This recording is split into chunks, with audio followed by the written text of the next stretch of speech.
The Film on 4 premiere tonight at 10.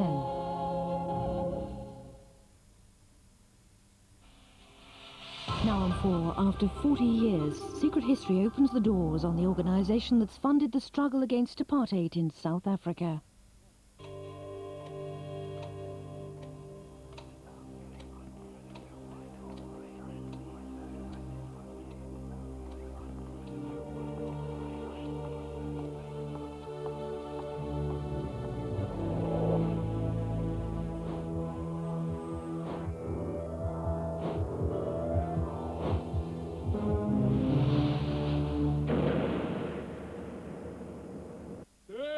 Are coughing.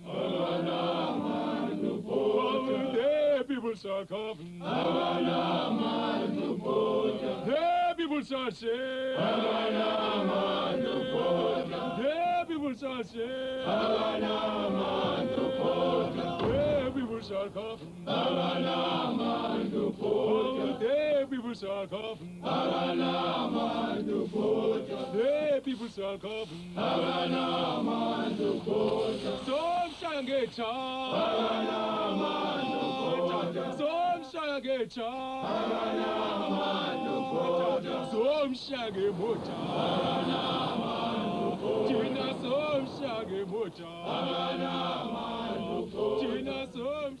Meeting come to order. This is the 41st meeting of the Finance Committee of the International Defence and Aid Fund for Southern Africa. We expect it will be the final meeting. I greet you very welcome to this occasion. This is the story of a clandestine organisation operating from the heart of London, which secretly underpinned the struggle against apartheid in South Africa. Founded in the early 1950s by Canon John Collins of St Paul's Cathedral, the Defence and Aid Fund managed to outwit the South African Secret Services. Until now, quite how this was done has remained a closely guarded secret, hidden among the IDAF archives. These files contain thousands of moving personal histories of the 40-year-long fight against white rule. The Finance Committee members are myself, William Frankel to my left, and Horst Kleinschmidt. Al Cook is our secretary. And I've asked Diana Collins, one of the very original members of IDAF, representing, in a way, the continuation of activities under the old foundation. There were two organizations that we struggled with a lot, and one was Defence and Aid Fund, and the other was the South African Communist Party. They were the two that were the most impervious to infiltration.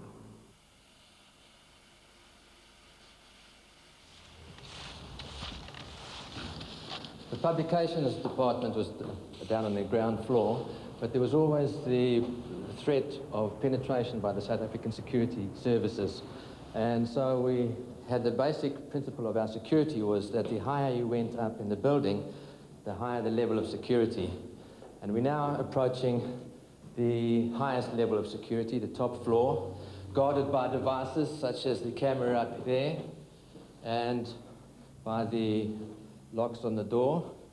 And we are now entering what we called Program 1.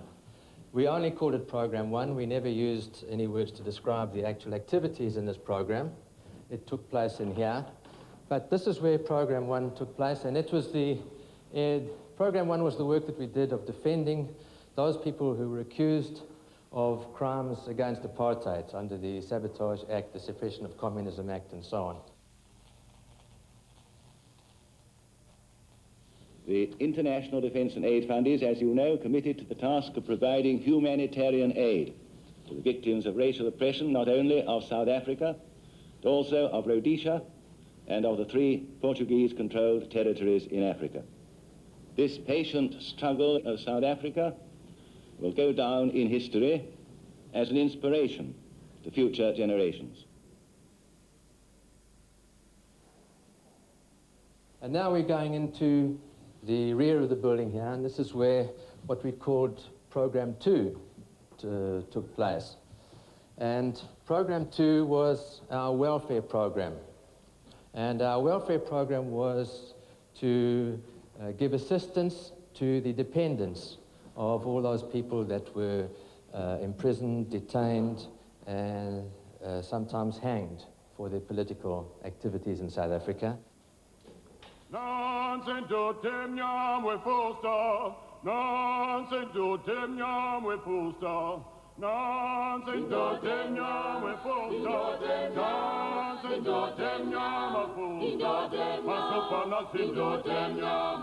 We were there to help any genuine opponent of apartheid, irrespective of race, colour, creed, you know, all that, which we did. I mean, we paid for the PAC as well, and quite a number of white people. I mean, there really was genuinely no discrimination. And he was very insistent that Defence and Aid must help everybody. It was for all opponents, not only for the ANC. I speak as one who, together with the organisation over which I have the privilege to preside, is seemingly regarded by the South African government as an enemy, second only in precedence in that role to the liberation movements. Communist smear, we lived with that all the time. But I mean, John was never remotely near the communists. I mean, he was a Tory until the war. He was a, you know, conservative voter and supporter. No, but well, you know, if you tell a lie often enough, it sticks, some of it. At first, Defence and Aid operated quite openly. It all began with the arrival of a letter to Canon Collins from an English cleric working in South Africa and involved in the non-violent defiance campaign of the early 50s. Trevor Huddleston wrote out of the blue, I mean, we didn't know him or anything, and he wrote to John and said, could Christian Action raise some money to look after the families of those who went to prison? And that's what we did. That's really more or less how it started.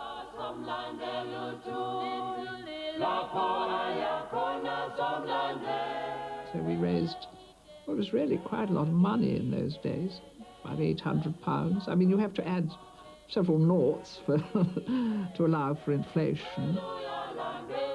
By the time IDAF closed itself down nearly 40 years later, it had sent into South Africa over £100 million, most of it in secret.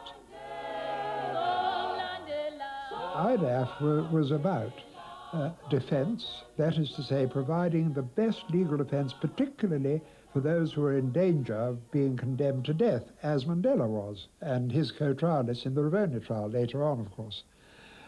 We needed top lawyers, white lawyers, who needed very high costs if they were going to defend the people that we wanted. And then, of course, the next real thing was the treason trial, 1956 that was, wasn't it? Lasting 6 years, the treason trial was the first major court confrontation between the apartheid state and its leading opponents. Both Nelson Mandela and Walter Sisulu were among the 156 people on trial. John sent £100, I think, to Ambrose Reeves and said, brief the best lawyers, and we'll guarantee to raise the money to look after them and to look after their families while the men are on trial, and the women. And that's what we did. 150 people were thrown into jail, and they had no time of organizing their own things. And their families, many of them were breadwinners, and their families had to live somehow. And Defence and Aid at that time was the hope of the people.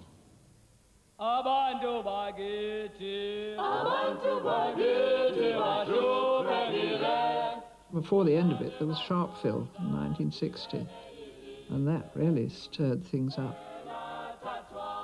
That was when the international community began to come in, because that really went round the world. I think it was the first time a lot of people had woken up to what the South African government was really like. Defence and Aid now also set about funding an independent inquiry into the Sharpeville massacre. And money began to come in. It began to come in from different countries. And that was when Sweden came. And they, of course, became our major contributors. We couldn't have done it without them. And we raised all that money for the treason trial. It went on all those years. And we managed to pay all the lawyers and look after the families and the people and so on. And then, of course, it was a great triumph. They were all acquitted. It was wonderful. Great day, that was. The Defence and Aid Fund raised £250,000 during the treason trial, but Canon Collins was now to face a new dilemma. We knew that ultimately our struggle was going to lead to armed struggle. We knew, too, that that depended with the reaction of the rulers. Actually, it was Walter Sisulu, who wrote a letter saying if we turn to sabotage only, but of course we recognise there could be casualties, and what would be the attitude of Defence and Aid? Would you continue to defend us? You know, the Christians have been one of the most revolutionary people, and therefore there was nothing that seemed to have been in conflict. They have had faced oppressions and they took up arms against it. And I wasn't a pacifist. I didn't believe in that at all. Canon Collins was a pacifist, but he was now being asked to support armed struggle. In May 1961, Nelson Mandela, fugitive from the South African police, secretly met him at St. Paul's Cathedral in London. There are many people who feel that it is useless and futile for us to continue talking peace and non-violence against a government whose reply is only savage attacks on an unarmed and defenseless people. And I think the time has come for us to consider. We explained the decision that we'd taken. His reaction was to continue supporting the struggle, and he left the actual form of struggle that should be adopted to the leadership that was in the forefront of the struggle inside the country. The defence of sabotage cases after the launch of the armed struggle in 1961 heralded a new phase for Defence and Aid. In 1962, Walter Sisulu and 17 others were captured with bomb-making equipment at the Rivonia farm just outside Johannesburg. The Rivonia trial, held at the Palace of Justice in Pretoria, was the single most important court case under the apartheid regime. Defence and Aid paid the entire defence costs. Charged with sabotage, Sisulu, Mandela and 6 others faced the death penalty.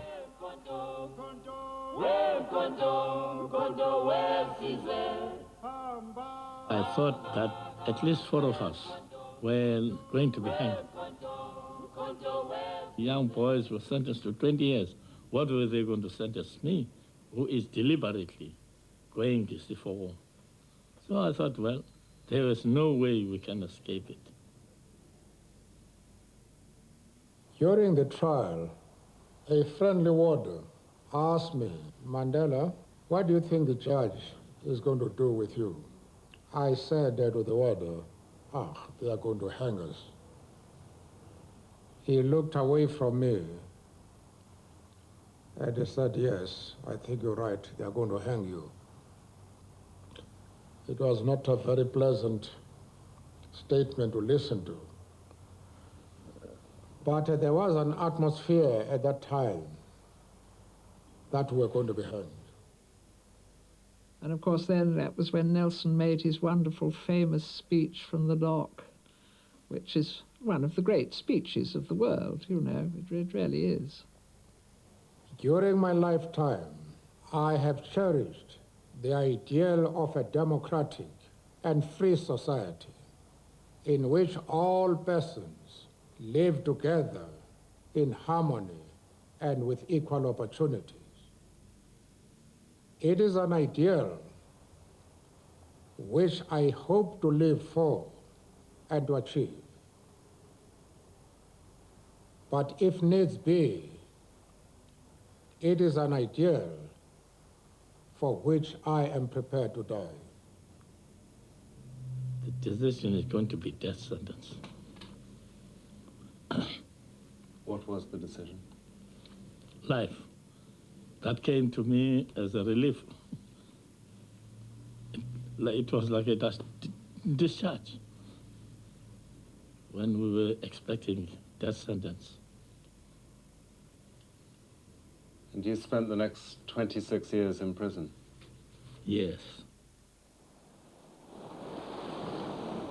Robben Island, the notorious jail for political prisoners, where Sisulu and the Black Rivonia trialists were sent for the next 2 decades. Now I'll be there 3 minutes. 3 minutes I'll be there.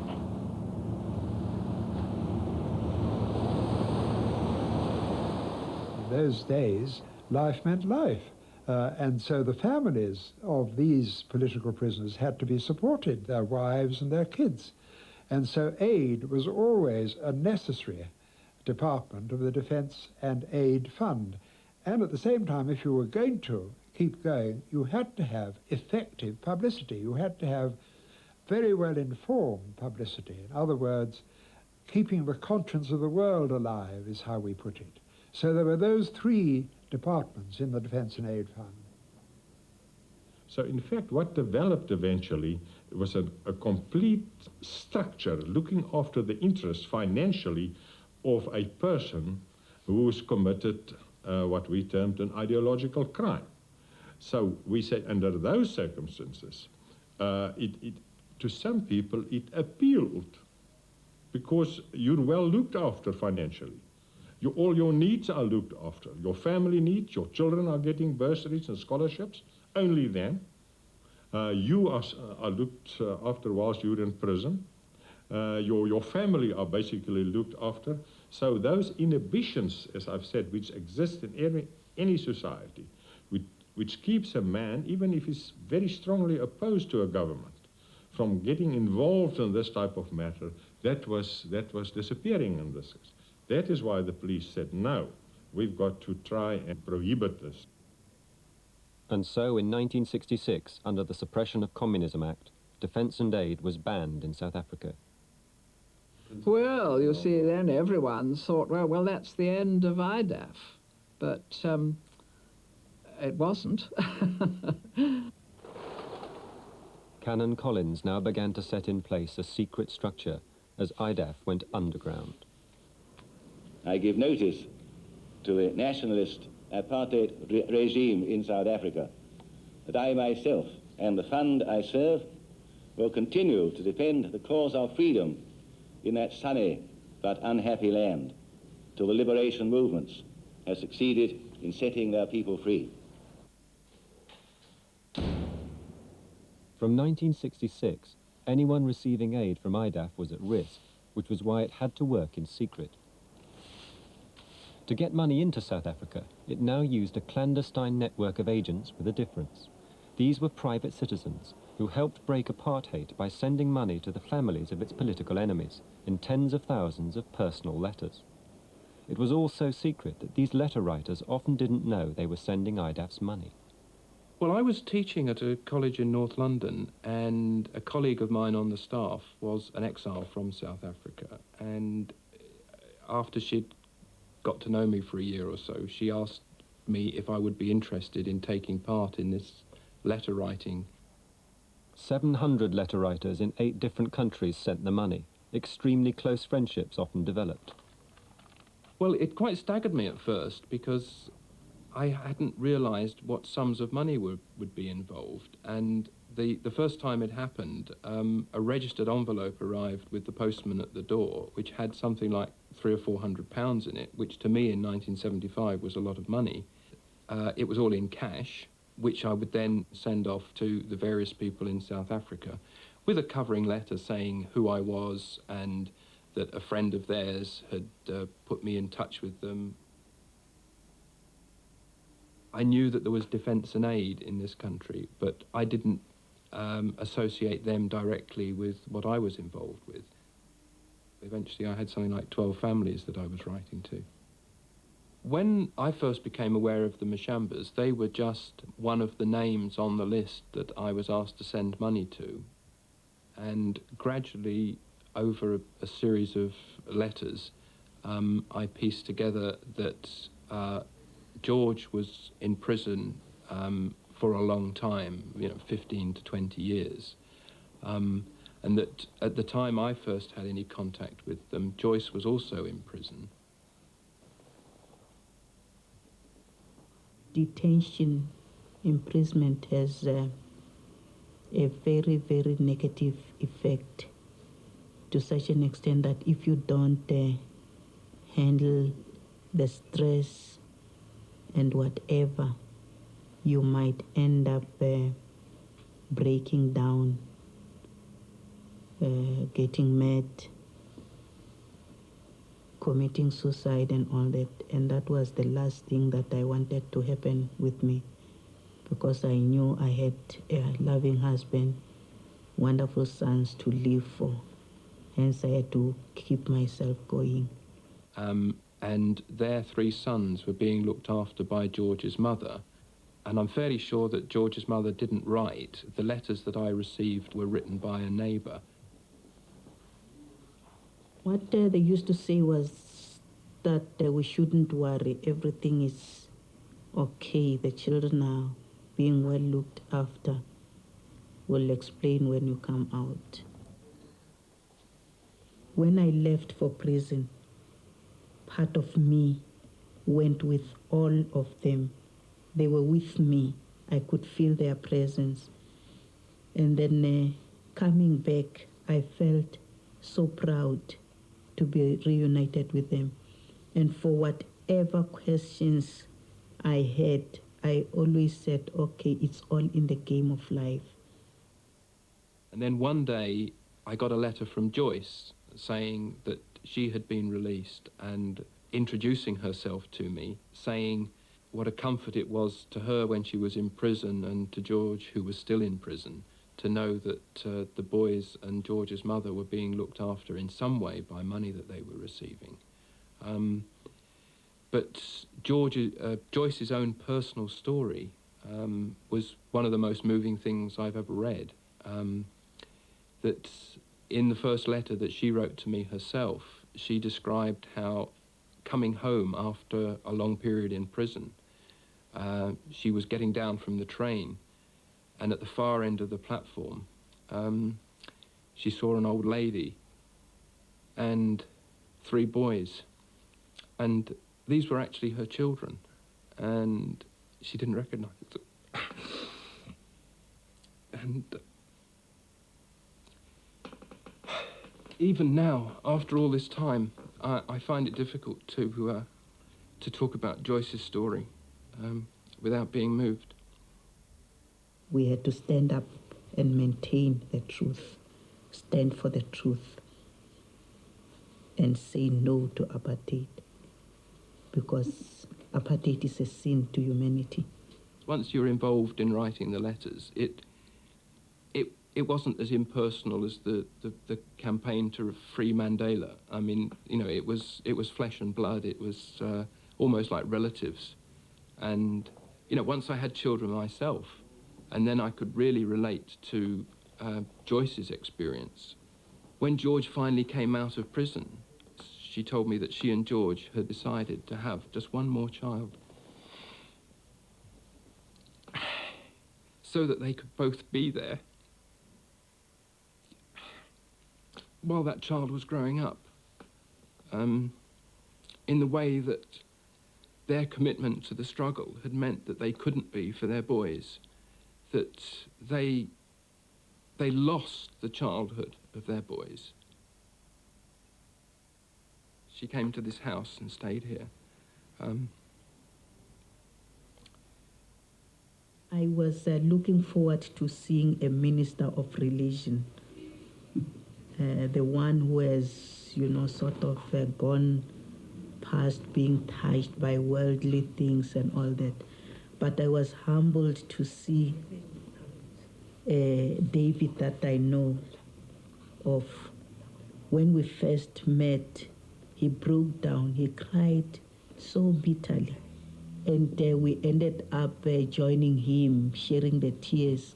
It was such a joyful moment because those tears were not just crocodile tears, but there were tears that cemented the relationship that we had with him. Like now, I'm very proud to say that David, Leslie, Charlie, and Conrad are part of our family. We might be miles apart, but we still have a common bond that ties us together. I broke down, a bit like I am at the moment, and she didn't. Joyce has been through all of the worst of the nightmares and the worst experiences, and she coped with them in a very matter-of-fact way. And when she was in my house, she coped with me breaking down while I was saying how delighted I was to meet her at last, and, you know, how much it meant to me. You know, I'd just been a name on a piece of paper, and equally she had been to me.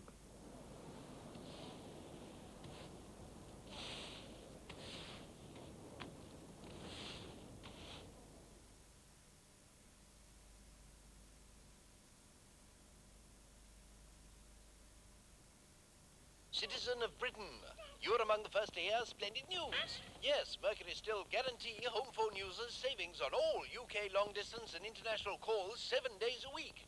With Mercury fighting to bring calling costs down, you, the customer, can't fail to benefit. These are exciting times. Cheerio! Nestle clusters. Crispy whole wheat flakes with chunks of walnuts, pecans and almonds combined in delicious nuggets. All right, that's the hold up. Don't shoot, don't shoot. Get your hands up nice and slow. If you like nuts, you'll love Nestle clusters.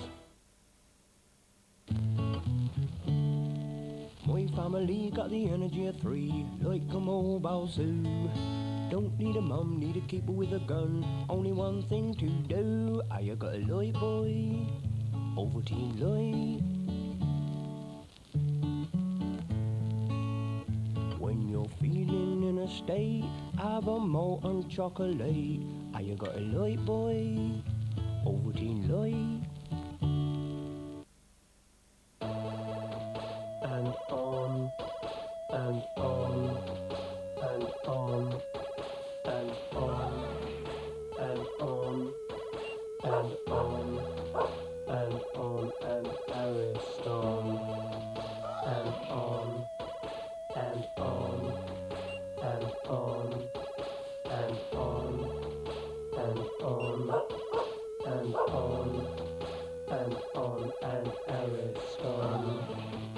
And on, and on, and on, and Ariston.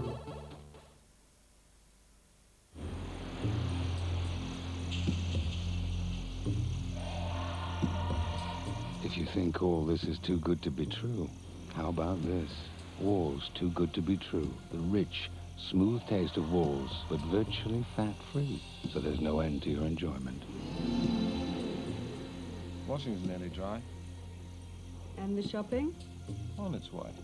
Too good to be true. All the taste of walls and virtually fat-free. Morning, ladies and gentlemen. We'll be landing shortly in London, where you can expect heavy showers, fluffy towels, and a powerful hairdryer. I really didn't want my husband to colour his grey hair. But then I discovered this. The hair colouring called Just for Men. And now he looks better than ever. Apply and in 5 minutes rinse. 8 out of 10 wives prefer the natural Just for Men look to grey hair. It's like you took off 10 years. With Just for Men. So where's all the cowboys? What's that? We should have left this stuff. Well, let's do it.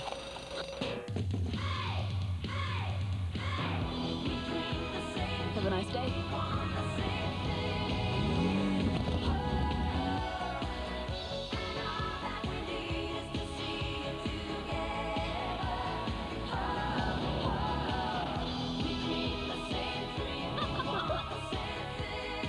Okay, so let's leave it all. The 106? No, Tony's flat. What, my Tony? The Peugeot 106. Leave it all behind.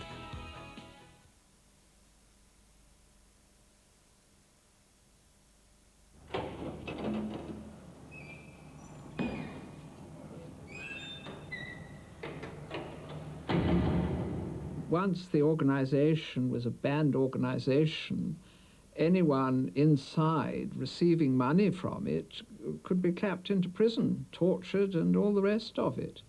So we had to be very, very careful.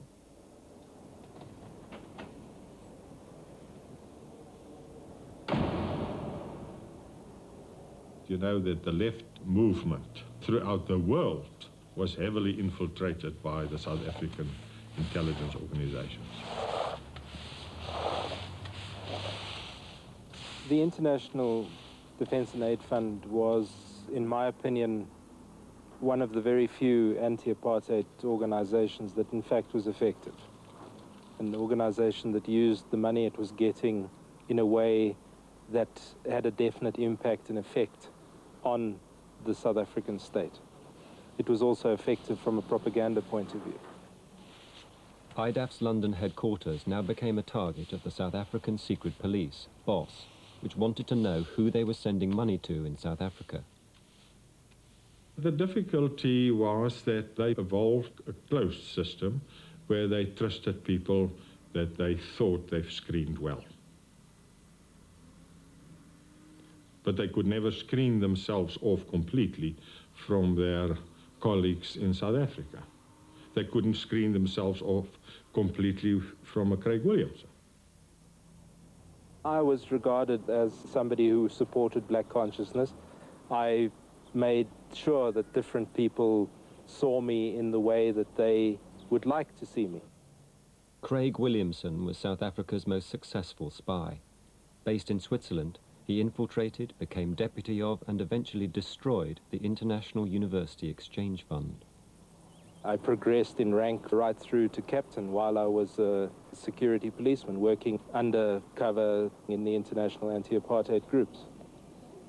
He was responsible for liaison with organizations like IDAF. It was Horst Kleinschmidt who warned me that he's probably an agent. And he used to try to trick me, you know. He would say, I believe ABCD haven't any political defense. What are you doing about it? And I would say nothing. Secrecy was now the name of the game. P was the code name of Defence and Aid's formidable General Secretary. Well, if our files had been discovered, we would have put a lot of South African lawyers in jail, and we would have ended the possibility of defending people in political trials. And we would also have had to stop making welfare grants to their families. So I think that's why security became so important. It was important. We had either to be absolutely secure or give it up. Well, I mean, actually, Phyllis used to annoy all our committees who were trying to raise money for us because she would never give them any information at all. They said, we can't raise money if we can't say anything. No, Phyllis, but it was Phyllis who saved us from Craig Williamson. I mean, he tried to get into Defence and Aid, but he just couldn't. Phyllis would have nothing to do with him at all. IDAF protected itself through a series of cutouts. A firm of solicitors near St. Paul's was taken on to administer a legal deception and keep the money going to South Africa in spite of the banning there. The secrecy was all important. I was known as Mr. X. Whenever a meeting was arranged with John Collins, he would phone up and he would say, hello, the boss wants to see you. The usual place meant Chapter House, the big place meant St. Paul's Cathedral. So if we were meeting in St. Paul's Cathedral, we would arrive at different times. And then I would slip into a pew, into a seat near them, and we would whisper. We were running a clandestine legal aid fund from abroad. We understood the way the organization worked because it was in fact working very similarly to the way intelligence organizations work. We also, in the intelligence community, worked with cutouts to disguise the way we got payments from ourselves to our agents. So we understood very well the methods that they were using to cut out our ability to trace the payments from themselves to the people who were receiving the money in South Africa. What Mr. X in London had done was to create an elaborate network of dummy trusts. Each of them had prominent wealthy establishment friends of the Collinses as trustees, and these trusts acted as fronts for IDAF.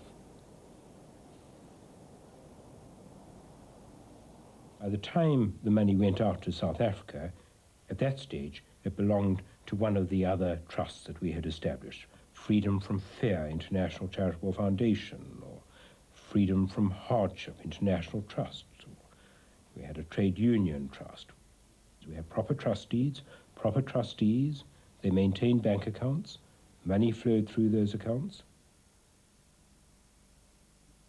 The idea for forming these trusts came from a young law lecturer, Neville Rubin. He persuaded Canon Collins that the scheme would work so long as the trustees could plausibly answer the following question from South African lawyers. Look, can you give us an absolute assurance that this is not the Defence and Aid Fund that you're asking us to act for? And my object in life was to set up a secure way in which they could honestly say, no, it is not the Defence and Aid Fund that has asked me to do this. Instead of the money coming from the Defence and Aid Fund, all the money would go into my firm's Swiss account.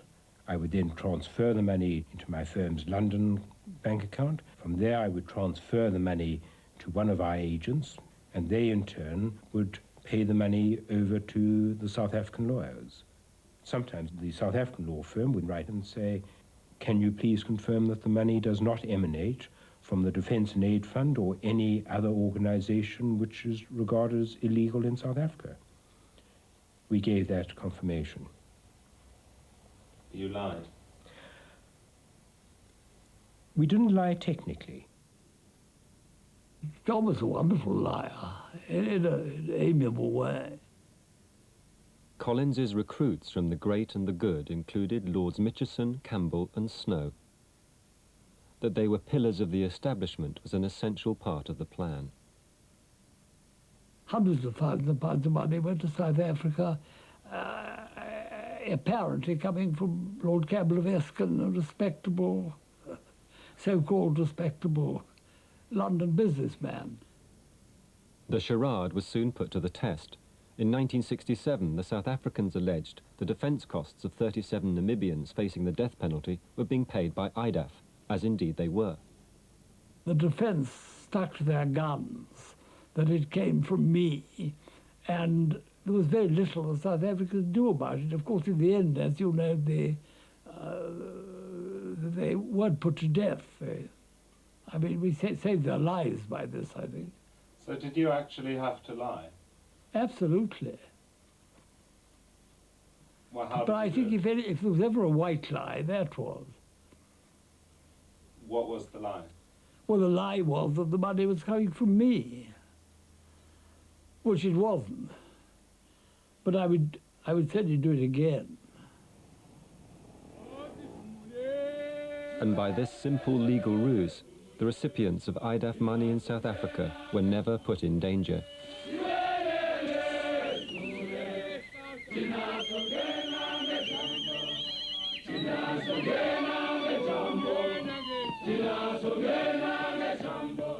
The only way we could keep up the glimmer of hope and the struggle alive was through legal battles, by fighting all these harassments and repression imposed upon people. Was through the law. It was very difficult, and most times we did not succeed, but I must say that at the end of the day we did get some outcome from it. As the struggle against apartheid intensified after the Soweto uprising in 1976, IDAF continued to pay for the defence in every political trial of any significance. It also made hundreds of thousands of welfare grants to the political victims of the system, even supporting entire communities driven off the land by discriminatory laws. At its peak, it was receiving £10 million a year from over 50 different countries.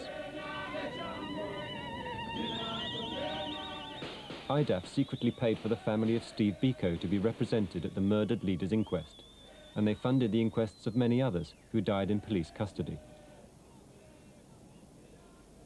But their activities did not go unnoticed.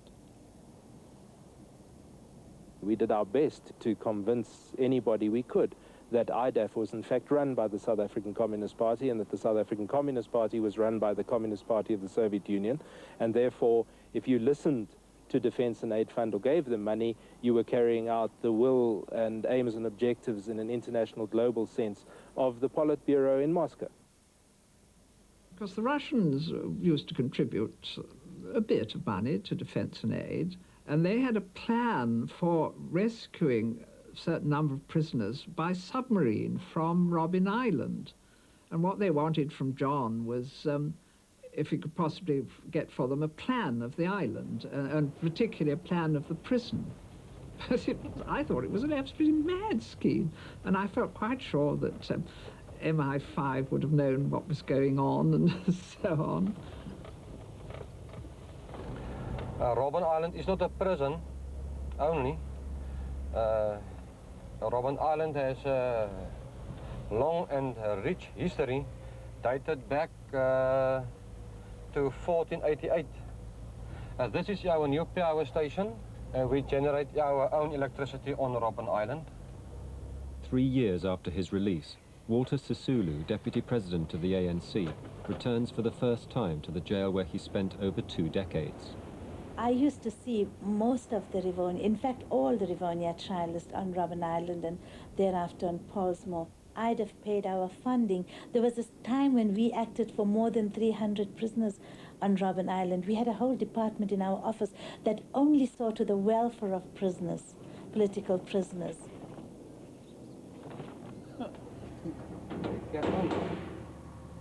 IDAF's publicity department in London campaigned for the release of these leading political detainees and kept up morale by secretly paying for wives and children to visit the island. It also funded prisoners' correspondence courses at the University of South Africa. You know Major Dirk, Mrs. Sisulu, Major Dirk Custom, he's there in the prison, Mrs. Sisulu. How do you do? How do you do? You had a visit once in 6 months. So you look forward to coming out. The very coming out of this door was a very important thing, just to come out of the door, to walk and meet your visitors there. You say, your day is made. And how long would the visits be? Half an hour. This was our block. You could speak to the man opposite. The windows sometimes were opened, but they only started opening, you know, the whole corridor, and people walk at night in the 80s. But these are too small. You cannot swing even a kid around. As Walter's wife, Albertina Sisulu was aided by IDAF grants for more than 30 years. She was a leader of the United Democratic Front in the 1980s. How many times were you in prison? I can only remember 5 times. The struggle became stronger because the men knew that their families were being looked after. So despite whether they went to join MK or whether they went to jail for long periods, they knew their families were okay. And I think that was a very important fillip in the struggle. As the struggle spread in the mid-80s, IDAF supported the families of many opponents of apartheid in the coloured areas of the Western Cape. Among them was the mother of Ashley Creel, the assassinated guerrilla. Denmark, 26 April 1989. Dear Mrs. Ivy Creel, I write this letter to you because I have read about your son Ashley and how he died, and I am so sorry to think about it. I cannot help you with your son, but I would like to assist you from now on by sending you some money. Today I will send you 40 rand, and if you let me know if you receive the money, I will send you more money on a regular basis. IDAF's grants to Mrs. Creel were secretly sent by Greta Hansen from Denmark.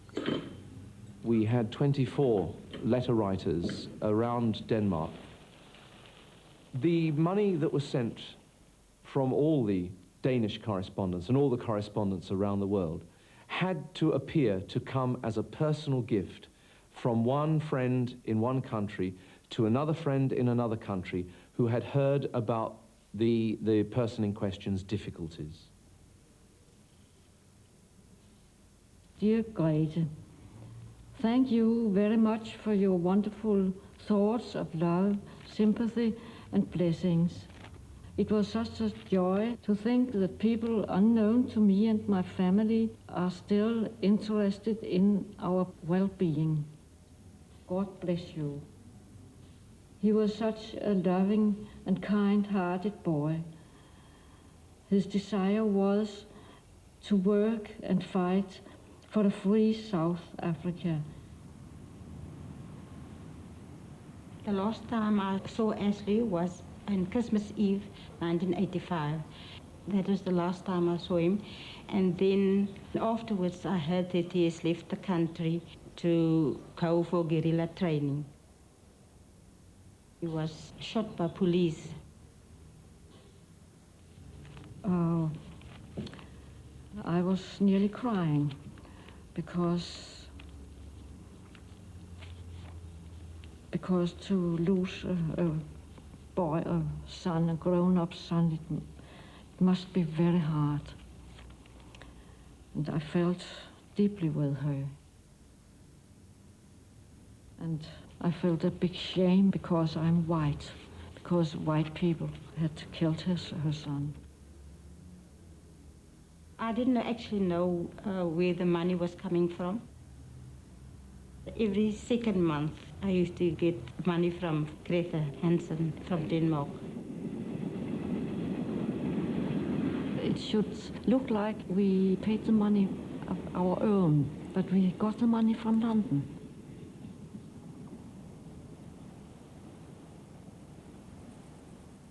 I mean, we lost very little money over the years, I must tell you that. People sometimes ask me, I mean, look at the terrible things they do here in South Africa. They torture people, they hang them, they kill them, they're brutal to them. But how come this money goes through to the families? And I really had to sit and ponder it, you know.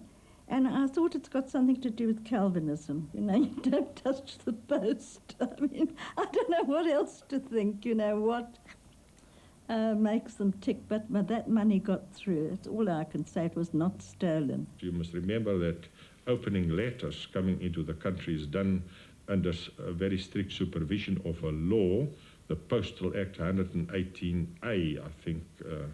There you've got to make out a case first. You've got to make out a case first that you think that an offence is being committed in terms of certain laws, and then you present this application to the Postal Department, and they intercede and they intercept it for you and give it to you, and then you're allowed to do it. They knew it was us, but they couldn't prove it. There was nothing in any of the letters to say anything to do with Defence and Aid Fund. None of the letters came back to Defence and Aid Fund.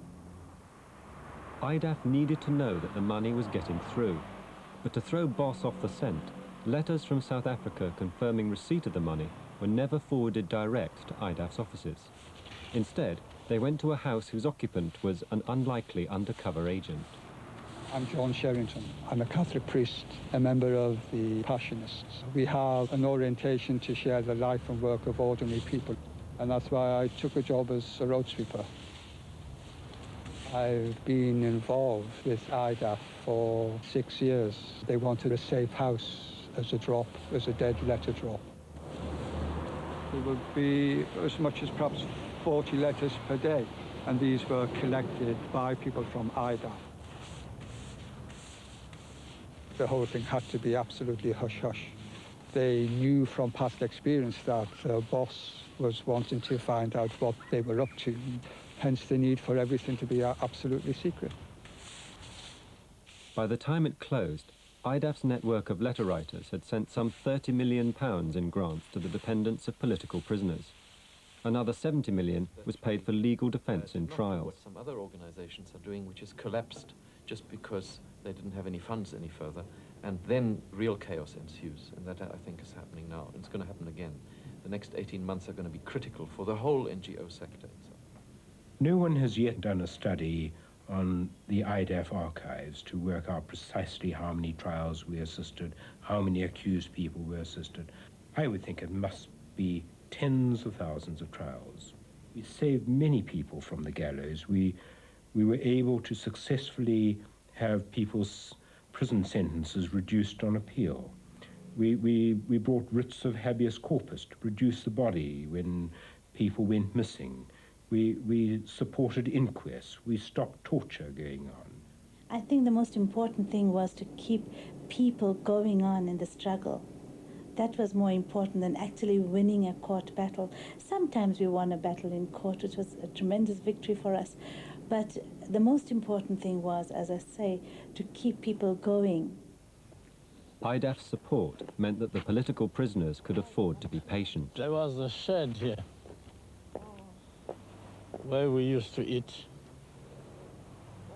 Yeah, shed.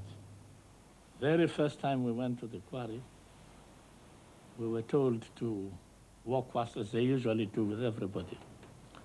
We decided we will walk, we will be very slow, that it will take the whole day to go to the quarry. And that forced them to negotiate. That forced them to go to Nelson and say, well, we now want to talk to you. That very day.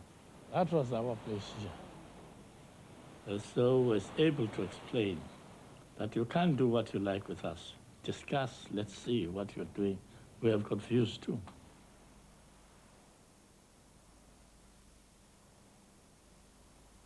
Optimism and confidence and hope kept us alive. We knew that it was them who will come to a cul-de-sac. We, on the other hand, have a hope of finally succeeding. And therefore the events outside, at home and internationally, were a wonderful inspiration.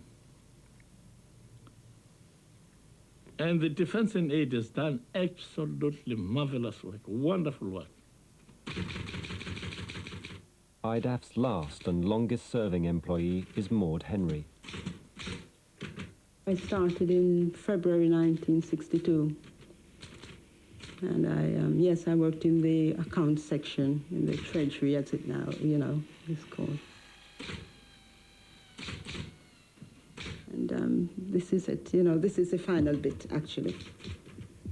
The final bit. A lot of people would have been executed.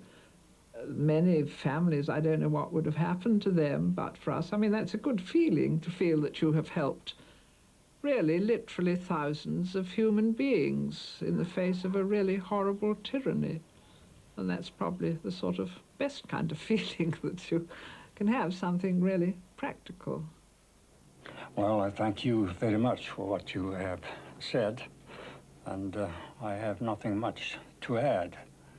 It has been one of the great assets of my life to be connected with this organization for now 30 years. It's now a very pleasant duty to take the final decision on the closure. The work will go on in South Africa. Thank you. The meeting is closed. Thank you. Afrika Tonga, aunga akiwi hitihani, lunari ribengo, kambe uta akiwa nzena hiri ranzu, Afrika Tonga.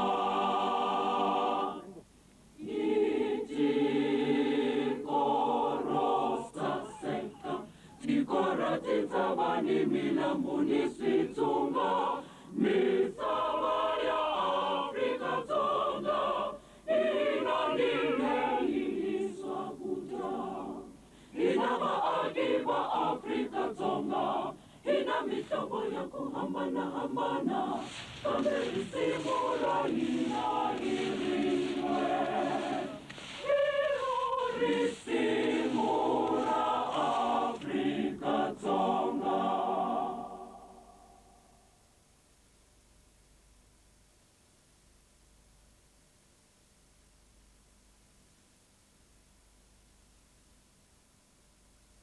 If you'd like to know more about the continuing work of Defence and Aid, please write to Defence and Aid, PO Box 369.